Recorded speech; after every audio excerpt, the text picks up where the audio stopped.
30 million na po ang ininvest ng tropa ninyo para manalo doon sa 690 million na yan. Itong picture na ito, very controversial ito ngayon sa social media. Edited daw ito. Yes, Your Honor.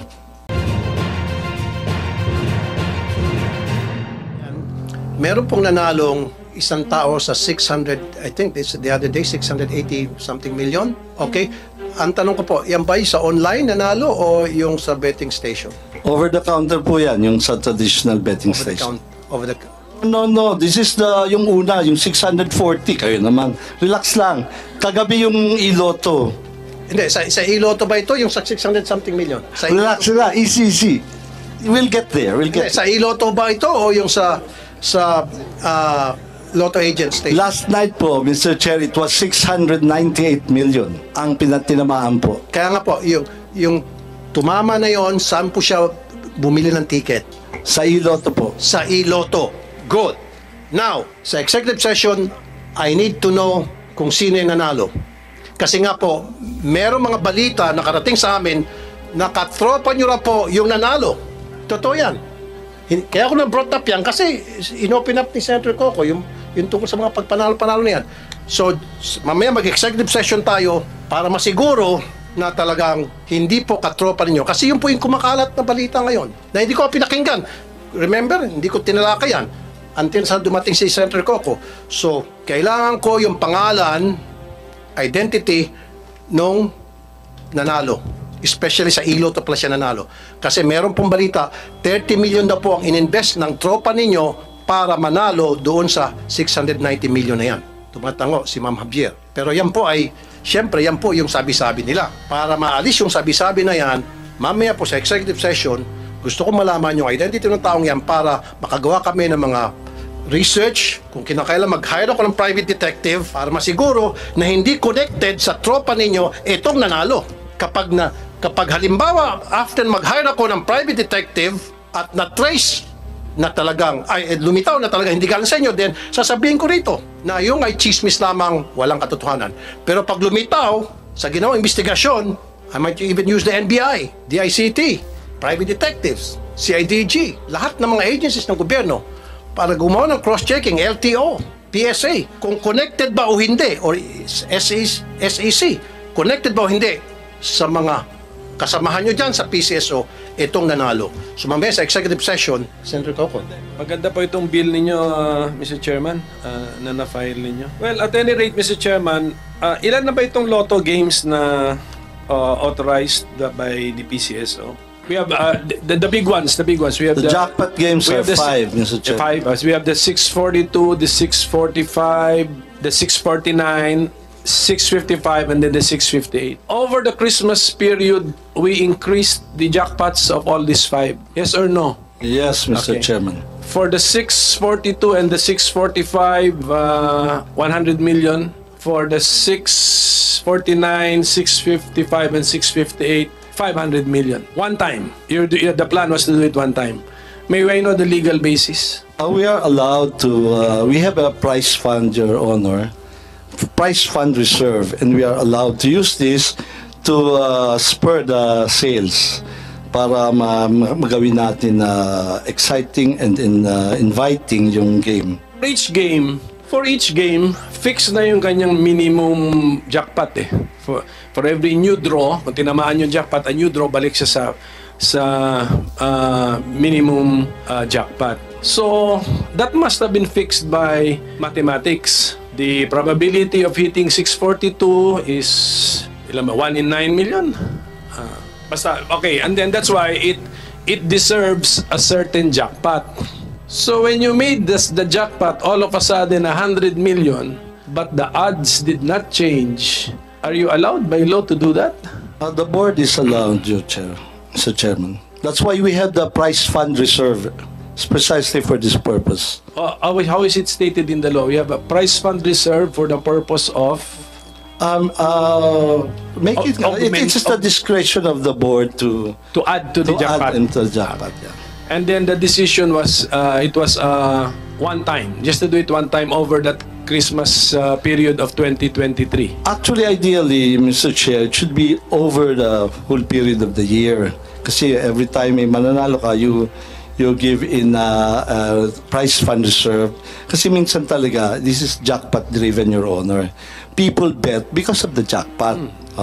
So kung mababa ho, medyo matamlay po, that is the time when you pump in the prize fund reserve. What is the tenor of the board resolution that you will enhance the jackpot one time or One time po, yung ginawa namin for December so for one time.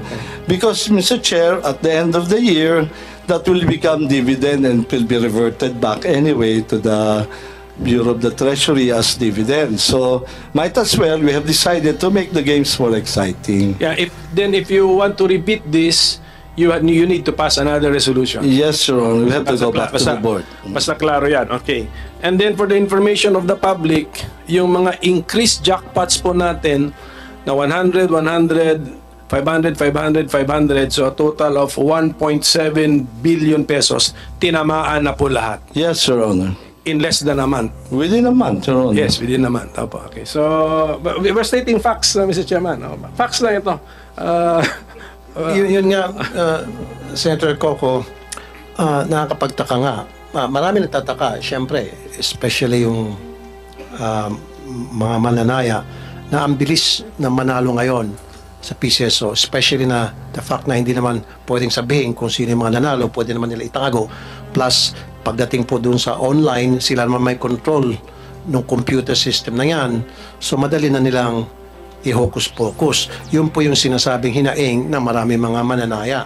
So, I think the PCSO is at liberty to reveal to us na yung in-increase na po yung mga jackpots, in all those games, available na yung online betting. Yes, Your Honor. Kaya, meaning to say, when si 642, ang minimum niyan, and what's the usual minimum ni 642? Or maximum jackpot pala? 5.9. Minimum ba? 5.9. Bakit talanganin? Hindi, yung published. Singit lang. Yes. Okay. Yung sabi niyo this December, tinamaan yung 642, 649, 645, 655. Are these all from Iloto? Hindi po, last night lang po yung iloto. Ilan po yung tumama sa Iloto out of this 1, 2, Isa lang po, yung kagabi lang po. kagabi lang? Okay. What game yun? Yung kagabi? 6:55. 655. 600 million kasi yun, Senator Coco. Quick na lang, Senator Coco. Okay, etong picture na ito, very controversial ito ngayon sa social media. Edited daw ito. Yes, Your Honor. Edited. Bakit kailangan i-edit? We have to protect the identity of the winner.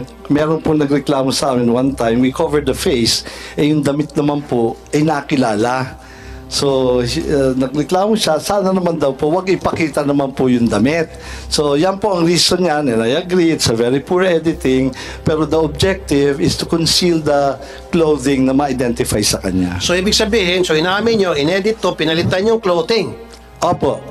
Bakit kinakailangan palitan ang clothing? Again, part po yan ng pag-conceal kasi na-identify po yung damit. For example, kung at that day, yung mga kapitbahay po, uy, yun yung suot niya, ganyan. Or kung nakapag-selfie siya, meron yung pong nagreklamo sa amin, favorite clothes daw kasi, kaya nalaman siya. So, Your Honor, if there is something to apologize, it's the poor editing.